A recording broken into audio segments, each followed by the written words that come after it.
Russia का Luna 25 spacecraft sadly moon के surface पर पहुंचने के पहले ही क्रैश हो गया। ये स्पेसक्राफ्ट कल मून पर सॉफ्ट लैंडिंग करने वाला था, बट इससे पहले ये हो पाता लूना 25 में कुछ प्रॉब्लम्स हुए and it crashed. Well see, Luna 25 के थ्रू रशिया अपने पेलोड्स को मून के सरफेस पर पहुंचाने की कैपेबिलिटी को पूरे वर्ल्ड को दिखाना चाहता था। रशिया का लूना 25 इंडिया के चंद्रयान 3 की तरह ही मून के साउथ पोलर रीजन में लैंड करके पहला ऐसा देश बनने वाला था। एंड इसलिए चंद्रयान 3 एंड रशिया के लूना 25 में एक रेस चल रही थी। लूना 25 को रशिया की स्पेस एजेंसी रोसकॉस्मोस ने 11 अगस्त को लॉन्च किया था। बट क्या आपको एक बात पता है कि 1976 के बाद ये रशिया का पहला लूनार मिशन था। एंड वैसे बेसिकली अगर देखें तो 1976 में भी रशिया एग्जिस्ट नहीं करता था, बल्कि वो उस समय सोवियत यूनियन था। एंड सो अब तक सिर्फ 3 ही ऐसे देश हैं जिन्होंने मून पर सक्सेसफुल लैंडिंग की है, यूएसए, सोवियत एंड चाइना। इसीलिए रशिया काफ़ी एक्साइटेड था वर्ल्ड का पहला ऐसा देश बनने के लिए जिसने मून के साउथ पोलर रीजन में लैंडिंग की हो।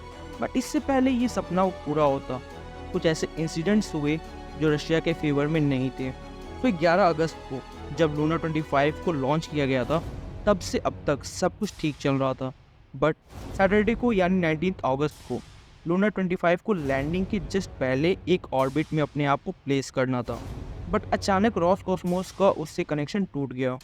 रोसकॉस्मोस लूना 25 को प्री लैंडिंग ऑर्बिट के फॉर्मेशन के लिए कमांड भेज रहा था, बट ये सिग्नल्स बीच में इंटरप्ट हो गए। 19 एंड 20 को रशिया ने कनेक्शन को रीस्टैब्लिश करने की बहुत कोशिश की, बट वो फेल रहे। फिर लूना 25 को खोजना स्टार्ट किया गया एंड उन्हें पता चला कि लूना 25 को जिस ऑर्बिट में जाना था उससे पहले वो डाइवर्ट हो गया and it crashed to the surface of the moon. But इस कनेक्शन टूटने का, इन ग्लिचेस का क्या रीजन है, ये अब तक किसी को नहीं पता। एंड इसीलिए रशिया एक इंटर डिपार्टमेंटल कमीशन फॉर्म करेगा जो इस इंसिडेंट को इन्वेस्टिगेट करेगी। But do you know one thing, इस क्रैश से हम ये समझ सकते हैं कि साउथ पोलर रीजन में लैंड करना कितना ट्रिकी है एंड क्यों अब तक किसी भी देश ने सक्सेसफुल लैंडिंग नहीं की है इस रीजन में। वैसे क्या आपने कभी सोचा है कि अगर इस रीजन में लैंड करना इतना डिफिकल्ट है तो कंट्रीज ट्राई क्यों कर रहे हैं, क्यों करोड़ों रुपए वेस्ट किया जा रहा है?